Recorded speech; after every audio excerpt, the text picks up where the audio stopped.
इस बुलेटिन के प्रायोजक हैं योगमणि इंस्टीट्यूट ऑफ नर्सिंग। नमस्कार, जबलपुर लाइव के इस बुलेटिन में आपका स्वागत है। मैं हूं आपके साथ आकाश। अब देखते हैं खबरें विस्तार से। आज राजा शंकर शाह और कुंवर रघुनाथ शाह का बलिदान दिवस के मौके पर देश के गृह मंत्री अमित शाह जबलपुर पहुंचे, जहां डुमना एयरपोर्ट पर मुख्यमंत्री शिवराज सिंह चौहान ने गुलदस्ता देकर उनका स्वागत किया।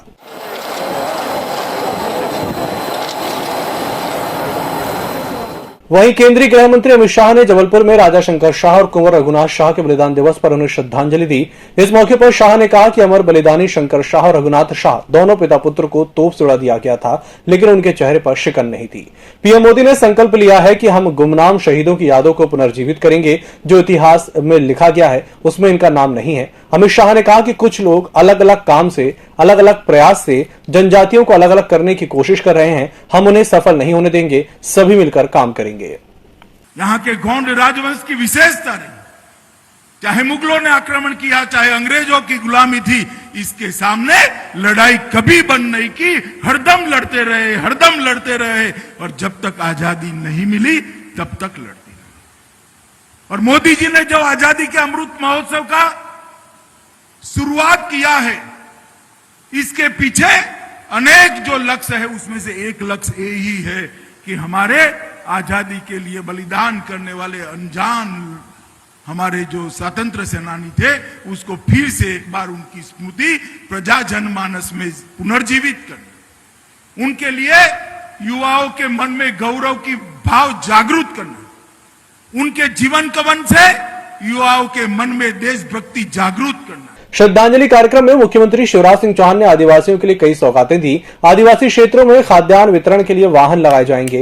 ये वाहन आदिवासी परिवार के ही होंगे। इसका किराया 26,000 रुपए तय किया जा रहा है। आदिवासी समाज के लोगों को वाहन खरीदने के लिए फाइनेंस सुविधा प्रदेश सरकार देगी। उन्होंने कहा कि एक काम भी कांग्रेस ने जनजातियों के हित में नहीं किया। मुख्यमंत्री शिवराज सिंह चौहान ने घोषणा की है कि पेसा एक्ट पूरे प्रदेश में चरणबद्ध तरीके से लागू किया जाएगा।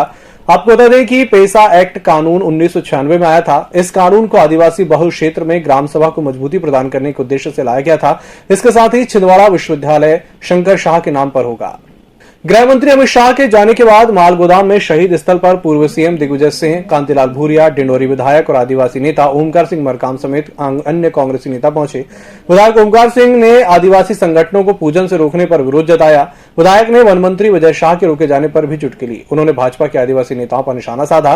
कहा, आप लोगों को इंदौर से टिकट नहीं दिया है, अहमदाबाद से टिकट नहीं दिए हैं, हमारे मंडला, डिंडोरी या जबलपुर से दिया है। चाहे विजय शाह हो या अन्य आदिवासी सीट से जीतकर आए हों, आदिवासियों को धक्का मारा जा रहा है और आप लोग मंत्री बन बैठकर देख रहे हैं। आपको सम्मान नहीं मिल रहा तो कांग्रेस में आ जाओ।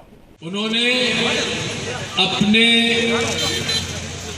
आदर्शों के लिए, अपने राज्य के लिए और अपने लोगों के लिए ब्रिटिश हुकूमत के सामने घुटना टेकना पसंद नहीं किया, अपने प्राण न्यौछावर करना पसंद किया। इसलिए आज 150 साल बाद भी उन्हें हम लोग याद करते हैं। केंद्रीय गृह मंत्री ने जबलपुर में उज्ज्वला योजना 2.0 की शुरुआत की। उन्होंने कहा कि अमित शाह ने कहा कि 2014 तक गांव की महिलाएं लकड़ी बीनकर खाना बनाती थीं, लेकिन इसके बाद पीएम मोदी के नेतृत्व में बनी भाजपा सरकार ने इन्हें नया जीवन दिया है। श्रीमती ज्योति प्रजापति, पति श्री सोनू प्रजापति, आप पाटन से हैं। हर गांव के अंदर उज्ज्वला योजना की गाड़ी पहुंचने लगी, गाड़ी से गैस के सिलेंडर, और देखते देखते देश के अंदर 9 करोड़ माताओं बहनों को गैस का सिलेंडर देने का काम समाप्त हो। इस बुलेटिन में छोटे से ब्रेक का जल्द हाजिर होंगे। Yogmani institute of nursing, Jamdar hospital Jabalpur. Nursing के क्षेत्र में करियर बनाने का सुनहरा अवसर। प्रवेश प्रारंभ BSc nursing, post basic BSc nursing, GNM. पता 198/2 Raigwa, ward number 72, Arihant warehouse के पीछे, पाटन बाईपास चौक के पास, जबलपुर। ब्रेक के बाद एक बार फिर से आपका स्वागत है। पूर्व मुख्यमंत्री दिग्विजय सिंह ने पत्रकार वार्ता कर कहा कि पूरे प्रदेश में आदिवासियों पर अत्याचार हो रहे हैं और भाजपा आदिवासियों का कार्यक्रम कर रही है। प्रदेश में आदिवासियों की हत्या की 5 घटनाएं हुई हैं, लेकिन न्याय अभी तक नहीं मिला है। मध्य प्रदेश की अनुसूचित जाति कल्याण मंत्री मीना सिंह मंत्री बनने के बाद आज पहली बार जबलपुर पहुंची, जहां वो शनिवार को होने वाले केंद्रीय गृह मंत्री अमित शाह के कार्यक्रम में शामिल हुई। जबलपुर में मीडिया से बात करते हुए उन्होंने कहा कि हमारी 15 साल की सरकार ने लगातार विकास का काम किया है, खासतौर पर आदिवासी बाहुल्य लोगों के लिए। उन्होंने कहा कि मंत्रिमंडल का गठन होते ही कोरोना आ गया, जिसके चलते सभी काम प्रभावित हुए हैं। पर अब जबकि कोरोना संक्रमण कम हुआ है तो मेरा मकसद है कि मैं ज्यादा से ज्यादा ट्राइबल समाज के लिए काम करूं।